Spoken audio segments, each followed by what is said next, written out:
நாடார் தொகுதியான பாளையங்கோட்டை தொகுதியில முஸ்லீம்களுக்கு நீங்க எப்படி வாய்ப்பு கொடுத்துருக்கீங்க திமுக? அப்ப முஸ்லீம் வேட்பாளர் இன்னும் எடுத்துட்டு நாடாருக்கு வாய்ப்பு கொடுங்க. அந்த தொகுதியுடைய மக்கள் தொகை கணக்கெடுப்படுங்க. அந்த தொகுதியில பெரும்பான்மை சமுதாயம் நாடார்களா இல்லையான்னு சொல்லி ஆய்வு பண்ணிட்டு அதுக்கப்புறம் வேட்பாளரை போடுங்க. நீங்க ஒருவர் இந்துத்துவ அடையாள உணர்வு இருந்தால் அவரை மாற்ற வேண்டும் என்று சொல்றதுக்கு உங்களுக்கு எந்த தகுதியும் கிடையாது. மதசார்பற்ற கூட்டணி சொல்றதுக்கும் உங்களுக்கு எந்த தகுதியும் கிடையாது. அவங்க இந்துன்னு சொல்ல கிடையாது, இந்துத்துவ அமைப்புகளோடு தொடர்பு, மதவாத சக்திகளோடு. அப்ப திமுக வந்து இந்துத்துவ அமைப்புகளோட தொடர்புகள் இருக்கிற சீட்டு கொடுத்தால் இவங்களை எதிர்ப்பாங்க. இந்துத்துவவாதியே திமுக சென்று எதிர்ப்பு தெரிவிக்க மாட்டாங்களா? என்ன சார் இது நியாயம்? சரி, இந்துத்துவனா என்ன?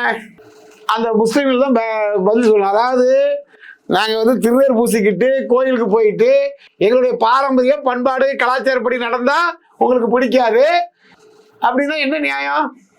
இது எந்த விதத்தில் நியாயம்? அவருக்கு சீட்டு கொடுத்ததை முஸ்லீம் அமைப்புகள் எதிர்ப்பதை நான் வந்து வன்மையாக கண்டிக்கிறேன்.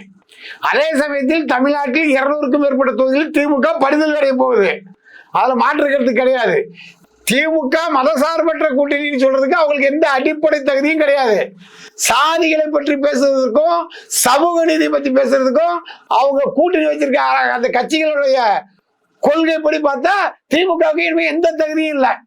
ஆட்சியை பிடிக்கணும் என்பதற்காக அவர்கள் எந்த எல்லைக்கு வேணாலும் போவார்கள் அப்படிங்கிறத இந்த கூட்டணி மூலம் நம்ம தெரிஞ்சுக்கிடலாம்.